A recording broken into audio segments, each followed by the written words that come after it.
मानव जीवन का मुख्य लक्ष्य क्या है? हम मानव हैं क्योंकि हमारे पास एक तर्कसंगत मानव मन या सचेतन मन है। हमारी मानसिक संसार में पति पत्नी की तरह दो मन होते हैं, सचेतन मन और अवचेतन मन।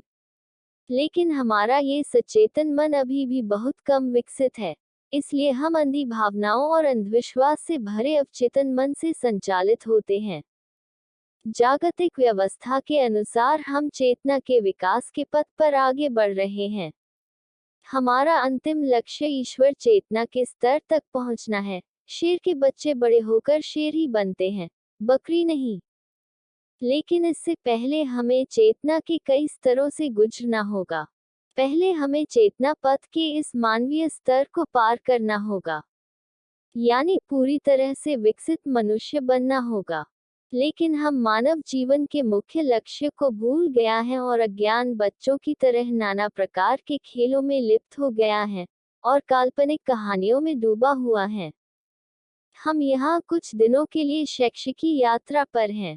हमारे जीवन का मुख्य लक्ष्य कर्म, भोग, आनंद और उपलब्धि के माध्यम से सतर्क और जागरूक रहकर ज्ञान और अनुभव की प्राप्ति के माध्यम से चेतना का विकास करना है। लेकिन हजारों साल बीत चुके हैं, हम अभी भी उस आदिकालीन अंधकार में हैं। हमें अभी भी अपने शरीर और मन के बारे में अच्छी जानकारी नहीं है। हम अभी भी जीवन के उद्देश्य के बारे में अंधेरे में हैं। हम केवल झूठ का पीछा कर रहे हैं। अंत में हमें इतना दर्द और पीड़ा सहनी पड़ती है। हमारे ज्ञान और चेतना की कमी और मानसिक बीमारी दुनिया में सभी मानव केंद्रित समस्याओं, गरीबी, कलह और रक्तपात का मुख्य कारण है। और एकमात्र समाधान स्वयं को विकसित करने या मन को विकसित करने के लिए उपयोगी मानव धर्म, महाधर्म का अभ्यास करना है।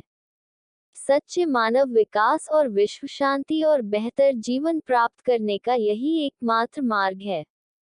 महाधर्म पारंपरिक धर्म जैसा धर्म नहीं है। यह महर्षि महामानस द्वारा दिखाए गए मार्ग पर वास्तविक मानव विकास के लिए आत्मविकास योग साधना है। लोग अपने पिछले धर्म को त्यागे बिना महाधर्म का अभ्यास करके लाभान्वित हो सकते हैं। एक पूर्ण विकसित मानव बनने के लिए पालन करने वाला धर्म ही मानव धर्म, महाधर्म है। जागो मानव जाति, महाधर्म के नाम पर इस आध्यात्मिक जागरण में तुरंत शामिल हों।